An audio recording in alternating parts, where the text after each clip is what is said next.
Bonjour à tous et bienvenue dans cette nouvelle vidéo qui traitera de la création d'un fichier de gestion pour votre auto-entreprise ainsi que d'un tableau de bord sur Excel.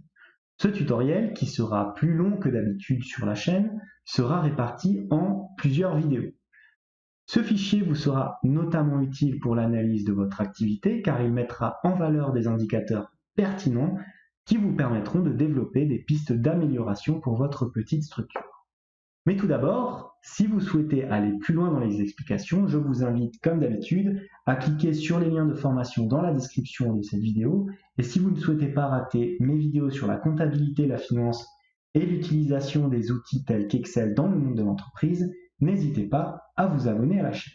Voilà tout, place à la création de ce fichier. Et nous voici donc dans notre fichier de gestion d'auto-entreprise sur Excel. Pour commencer, je vais vous montrer les différents onglets que nous allons construire. Le premier onglet sera l'onglet de tableau de bord, qui va recenser naturellement tous les indicateurs que vous estimerez pertinents pour l'activité de votre entreprise. Le deuxième onglet va concerner la base de données achat. Là-dessus, on va se calquer sur les déclarations mensuelles ou trimestrielles que vous devrez faire auprès des impôts au niveau de vos charges. Pareil, une base de données, vente. On va utiliser les différents modèles que vous devez remplir pour faire votre déclaration. Donc on va commencer par remplir rapidement notre partie de tableau de bord. Alors on va commencer doucement, déjà on va mettre un petit titre, tableau de bord. Voilà, ensuite on peut directement remplir en C4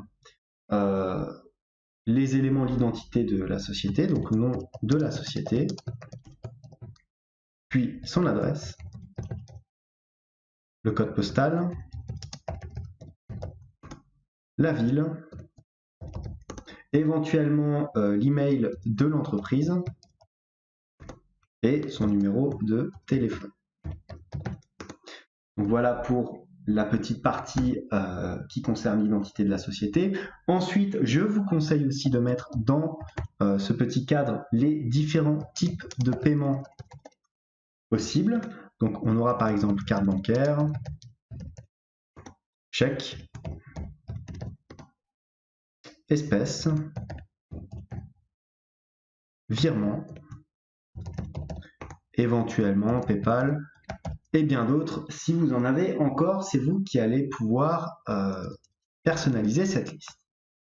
Donc on peut aussi éventuellement déjà mettre en forme avec un petit peu de gras ici et au niveau de notre titre, comme ceci. On peut augmenter éventuellement la police comme ça, voilà.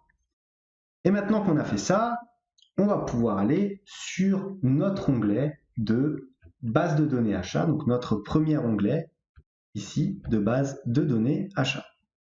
Alors, on va mettre un titre, registre des achats. Voilà, je vais un petit peu vous zoomer la fenêtre pour que vous puissiez bien voir ce que j'écris. Augmenter la police et la mettre éventuellement en italique. Voilà. Vous allez maintenant vous placer en C10 et on va reprendre les modèles que vous devez remplir quand vous devez faire votre déclaration en tant qu'auto-entrepreneur. Alors vous devez remplir un modèle qui ressemble à peu près à ça, où vous devez marquer tous vos mouvements d'achat. Donc dans une première colonne, vous allez mettre la date d'achat, la référence, le fournisseur, la nature de l'achat,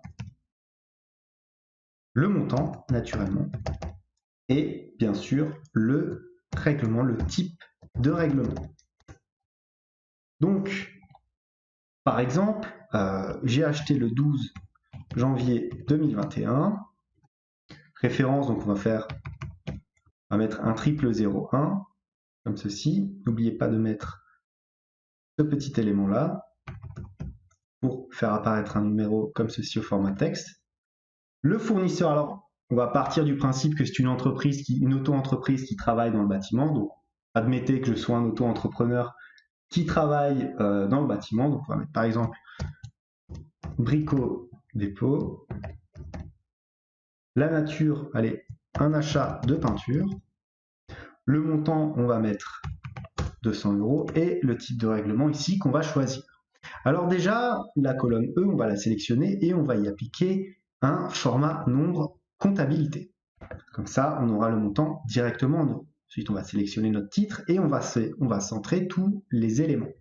Comme ceci, on va les mettre en gras et on va aussi mettre des bordures pour l'esthétique de notre tableau. Voilà, comme ceci. Pour le type de règlement, je vous propose de faire une liste où vous aurez le choix des différents règlements que vous avez entrés dans l'onglet précédent. Pour cela, on va dans Données, Validation de données ici. Vous avez ce petit cadre qui apparaît. Vous sélectionnez Autoriser la liste. Vous allez dans Sources et vous sélectionnez la liste de vos différents paiements, comme ceci. Vous appuyez sur OK et vous voyez que vous pouvez sélectionner les différents modes de paiement ici. Donc, je vous conseille de le faire pour toutes les cellules. Ici, voilà, donc vous sélectionnez votre colonne entière, vous remontez, vous faites tout simplement, allez, on remonte. Voilà, vous faites pareil, données, validation de données, liste. Vous sélectionnez votre source et vous appuyez sur OK. Comme ça, vous pouvez le faire sur toute votre colonne. Je vais rajouter d'autres éléments qui vont nous servir, par exemple le 20-02-2021, référence, donc là vous n'avez qu'à tirer finalement cette cellule vers le bas pour faire apparaître un 002. Le fournisseur, on peut mettre un autre magasin, par exemple Leroy Merlin, pour du carrelage, montant 3000 €, et règlement, on va mettre par virement. Voilà. Donc, on a mis en forme notre premier registre des achats. N'oubliez pas aussi, au niveau de l'affichage, d'enlever le quadrillage, ça fait toujours mieux. Ensuite, on va rajouter deux petites colonnes qui seront le montant par fournisseur. Donc, ça sera un montant qui sera calculé sans doublon, parce que là, vous allez mettre éventuellement toute votre liste et plusieurs fois, le fournisseur pourra apparaître. Un indicateur intéressant sera donc de faire apparaître le montant par fournisseur unique, donc avoir la somme que vous avez dépensée sur le fournisseur, par exemple Brico Dépôt ou Leroy Merlin. On va mettre cette colonne-là ici, et à côté, vous allez faire la même chose, le montant par nature. Ce qui va vous donner la somme du montant payé, la somme des différents montants payés pour les achats totaux de carrelage, de peinture, enfin de toute votre activité. On peut aussi encadrer ces éléments-là. Voilà, comme ceci. Et nous y reviendrons plus tard. Maintenant, on va faire la mise en forme de notre onglet Vente, de la même manière que nous avons fait la mise en forme de notre registre des achats. Donc, on va dans notre base de données ici, Vente. Je vais mettre le même zoom. Voilà, on est à 130%. Je mets aussi là à 130%. Donc, on va l'appeler livre de recettes. Comme ceci, on essaye d'appliquer la même mise en forme que pour le titre précédent. J'apprécie toujours d'avoir une certaine homogénéité avec mes différents onglets, parce que ça permet ensuite d'appliquer des formules en copier-coller de manière beaucoup plus simple. Et donc là, dans votre livre de recettes, vous allez y inscrire la totalité de votre recette en fonction de la date, de la référence, du nom du client, de la nature, du mode d'encaissement, et naturellement, en n'oubliant pas le montant encaissé. Donc, on commence. Là, il faudra y indiquer naturellement la date, la référence, le nom du client, la nature, le mode d'encaissement et enfin le montant encaissé. On aère un petit peu nos différentes colonnes comme ceci.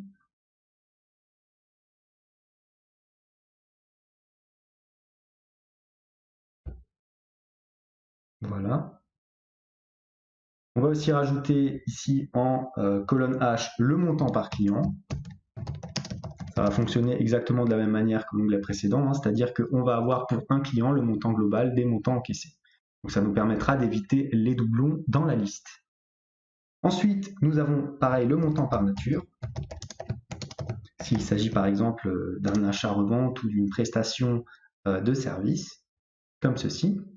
On prend la même mise en forme que dans cet onglet-là, donc je peux très simplement sélectionner cette ligne-là, copier la mise en forme et la replacer ici. Voilà. On aère nos colonnes, montant par client, montant par nature. Au niveau du mode d'encaissement, là je vous propose la même chose que tout à l'heure, vous allez sélectionner toute la colonne, vous allez aller dans Données, Validation de données, autoriser la liste, source, et sélectionner comme source les différents modes de paiement acceptés comme on a vu tout à l'heure. Vous appuyez sur OK, et voilà, comme tout à l'heure, vous pouvez sélectionner vos différents modes de paiement. Alors là, on va faire une date qui nous servira bien entendu d'exemple, comme tout à l'heure, donc 2021. Référence, on peut l'appeler par exemple C001 pour client numéro 1. Nom du client, on peut l'appeler par exemple Julien, voilà. Nature, on va mettre prestation de service. Bien sûr, vous serez plus précis dans la nature de vos encaissements. Vous allez personnaliser ce tableau. Montant encaissé, allez, 200 €. Là, pareil, on sélectionne notre colonne F et on y applique un format nombre comptabilité. Le mode d'encaissement, allez, on va mettre espèce. On va prendre un deuxième exemple, donc le 2/02/2021. Là, on peut tirer cette référence vers le bas aussi. Allez. Voilà. On va l'appeler Jacques. On va mettre vente de marchandises. Mode d'encaissement, on va mettre par exemple, allez, on va changer un petit peu, on va mettre PayPal. Montant encaissé, 300 €. Et ainsi de suite, vous avez compris comment va fonctionner votre livre de recettes ainsi que votre registre des achats. Pareil, n'oubliez pas d'enlever le quadrillage. Passons maintenant aux formules que nous allons appliquer au niveau du montant par client et du montant par nature. Donc pour ça, on va se placer ici, en dessous de la cellule montant client, mais tout d'abord, je vais vous rajouter, pour que vous puissiez mieux comprendre l'exemple, un nouveau fournisseur, par exemple le 02/03/2021. Donc la référence, ça sera C3. Le client, on va prendre le même client qu'en janvier, donc le client Julien, prestation de service. Voilà. Paiement, cette fois-ci on va mettre un lait par chèque et 500 €. L'objectif sera dans ce tableau-là de faire apparaître sans doublon les différents clients avec à chaque fois le montant global perçu par client, en fonction naturellement de ce que vous allez ajouter dans la liste. Donc il faudra ici insérer de manière automatique un nouveau client éventuel ou ne pas insérer un client qui est déjà dans la liste, mais ajouter la somme du montant encaissé. Donc pour cela, il faudra faire appel à la formule index, ainsi que la formule min et enfin la formule ligne.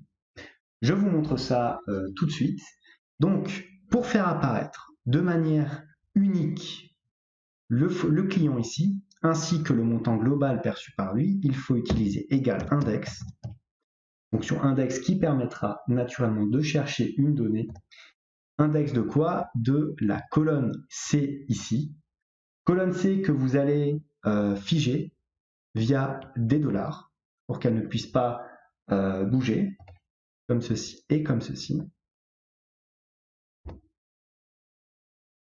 Point virgule. Maintenant, vous utilisez la fonction min. La fonction min de quoi? Il faudra utiliser maintenant une fonction si. On ouvre la parenthèse NBC, donc il s'agira ici de chercher une valeur si elle répond naturellement à une condition. On ouvre la parenthèse. La plage correspondante sera ici la plage H10, H11, H10 tout court, et ensuite H11 quand on descendra plus bas. Donc H10, 2 points, H10. On va figer notre première cellule ici, puisque la fonction à ce moment-là va rechercher si dans cette colonne-là il n'existe pas déjà un client, et donc s'il existe déjà, elle ne le recréera pas. Donc on appuie sur F4 pour figer notre première cellule, comme ceci. Ensuite, point virgule, nous allons rechercher dans notre colonne ici présente les différents noms. Donc pour cela, il faut chercher de C11 ici jusqu'à, et là vous choisissez, moi je vais choisir par exemple C400, voilà, comme ceci, hein. Après vous pouvez mettre 1000 ou plus, c'est comme vous voulez. Vous allez figer naturellement à chaque fois les cellules puisque celles-ci ne vont pas changer. On appuie, voilà. Ensuite, on ferme la parenthèse, égale naturellement à 0, 2 points. Maintenant, nous allons utiliser la fonction ligne afin de faire ressortir la bonne valeur. Et nous allons utiliser comme référence la colonne C. Comme ceci. Comme tout à l'heure, on va aller jusqu'à C400. Naturellement, vous pouvez aller encore beaucoup plus loin. On fige maintenant nos deux cellules. On clique dessus, on appuie sur F4. F4, comme ceci. On ferme la parenthèse. Et là maintenant, c'est l'un des travaux les plus compliqués, il faut fermer la parenthèse autant de fois que nous l'avons ouverte. Donc, il faut la fermer, je pense, 4 fois, comme ceci. Et là, vous allez utiliser le petit séparateur « et » en mettant deux guillemets pour afficher une cellule vide si il n'y a donc plus rien à afficher, si le fournisseur fait déjà partie de la liste. Vous appuyez ensuite sur « Entrée ». Ah, il manque une parenthèse ici et ici. Et vous appuyez sur Entrée. Donc déjà là, vous avez votre premier client. Si vous descendez cette cellule vers le bas, vous avez votre deuxième client. Si vous descendez encore votre cellule vers le bas, vous n'avez plus rien. Ce qui est normal puisque nous avons seulement deux clients. Regardez maintenant ce qui se passe. Si je rajoute un client, on va le mettre par exemple en avril. La référence, ça sera du C4. Le nom du client, mettons Sébastien. Et bien vous voyez que notre client apparaît puisqu'il y aura 3 clients différents dans notre fichier. Allez, on va continuer, on va mettre vente de marchandises, paiement, on va prendre un qu'on n'a pas encore vu, donc on a eu chèque, espèce, on va prendre virement. Et on va prendre 2000 €. Maintenant, vous allez voir, c'est relativement simple pour la suite. Nous allons calculer le montant par client. On va rajouter une colonne ici, comme ceci.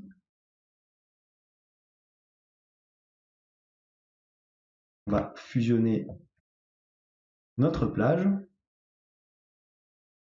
Voilà. Et on va utiliser ici une fonction très simple que vous connaissez. Il s'agit de la fonction SUM-SI qui, en fonction du client ici, donc de la donnée ici, va nous mettre le montant global perçu par celui-ci. C'est relativement simple. Donc est égal à SUM.SI de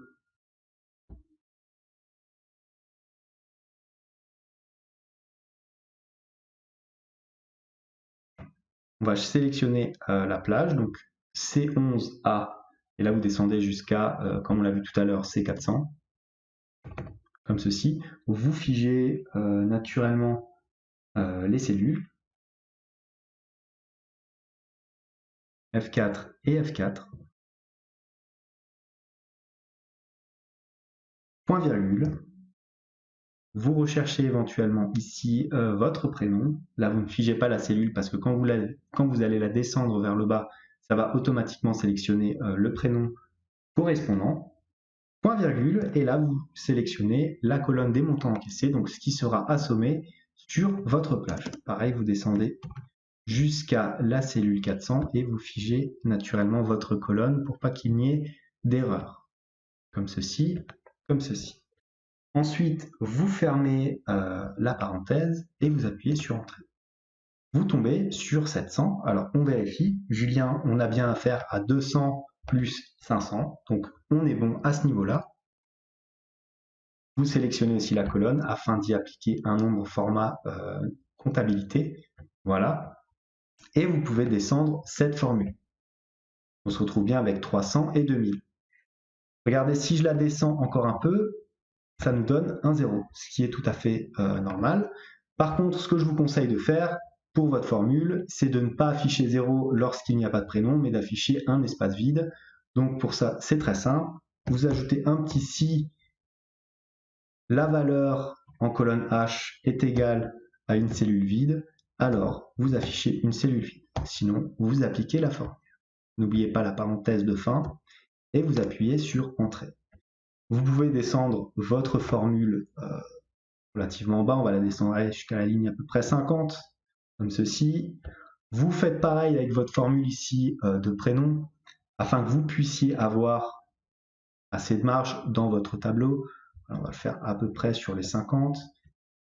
Et voilà, donc à chaque fois que vous allez ajouter un nouvel élément, ça va vous calculer le montant par client.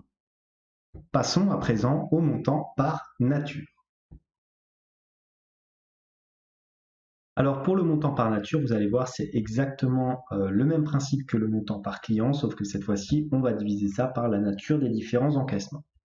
Donc, si vous avez bien suivi, attendez, je vais vous dézoomer un petit peu pour que vous puissiez voir, voilà, on va rajouter une petite colonne, comme ceci, insérer, fusionner un petit peu les colonnes, voilà, afin qu'on ait à chaque fois le nom de la prestation, ainsi que le montant global par prestation. Donc, on peut éventuellement copier la formule ici, CTRL-C, et on applique un CTRL-V. Sauf que cette fois-ci, qu'est-ce qu'on cherche? On cherche déjà à placer notre cellule ici sur le montant. Ensuite, nous souhaitons sélectionner la nature, donc on déplace nos colonnes à chaque fois comme ceci. Voilà. Voilà. Et voilà. On appuie sur Entrée et on se retrouve avec notre même formule que nous avons vue tout à l'heure. On va la tirer vers le bas, regardez, on a prestation, vente de marchandises et ensuite rien, ce qui est normal puisque nous avons que 3 natures de chiffre d'affaires. On peut la descendre, aller jusqu'à la ligne 50. Naturellement, vous descendrez tout ça jusqu'à là où ça doit aller. Voilà, je me décale un petit peu de ce côté pour que vous puissiez voir. Je copie-colle aussi ma formule ici. Donc, il s'agit du somme-ci. On fait un CTRL-C, CTRL-V ici. Voilà. Ensuite, on sélectionne bien nos colonnes. Il ne s'agit plus du nom des clients. Il s'agit cette fois-ci de la nature. Pareil, on ne va plus chercher ici le nom, mais plutôt la prestation. Voilà. On appuie sur OK. Ah, j'ai oublié un élément. Ici, voilà. Comme ceci. J'appuie sur Entrée et je me retrouve bien avec mes 700 qui correspondent aux 200 ici, plus les 500 ici. Je sélectionne ma colonne et j'applique un format nombre comptabilité. Je tire ma cellule vers le bas, comme ceci. Et voilà. On a bien 2300 et 700 qui nous font 3000 ici, donc nous avons les bonnes formes. Voyons à présent et faisons la même chose dans notre onglet des achats. Alors vous allez voir maintenant que les formules sont construites sur l'autre onglet, ça va être relativement facile. On va déjà intégrer une colonne ici, de l'autre côté, voilà, ainsi qu'une colonne à côté de notre montant par nature. Donc on va fusionner et centrer comme on a fait tout à l'heure finalement. Pareil ici. On va diminuer un petit peu la taille, comme ceci. Voilà, montant par fournisseur et montant par nature.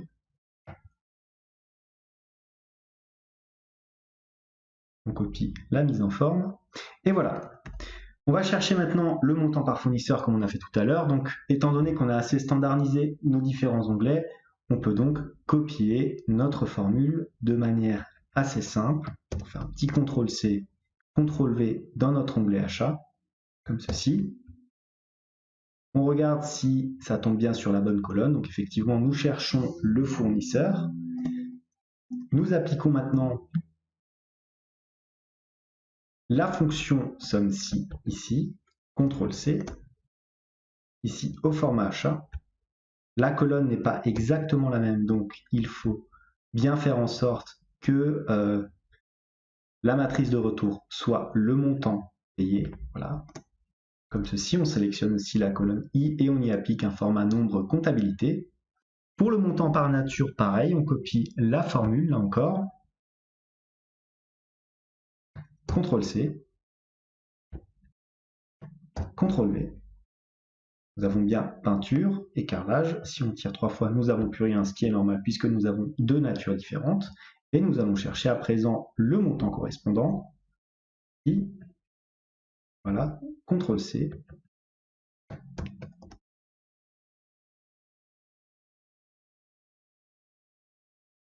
CTRL-V. On sélectionne bien ici le montant. Voilà. Et on appuie sur Entrée. Nous avons nos 200 €. On sélectionne notre colonne et on applique un format nombre comptabilité. On peut à présent sélectionner nos 4 petites colonnes et descendre jusqu'à à peu près la ligne 50, comme ceci. Et voilà donc pour notre onglet de registre des achats.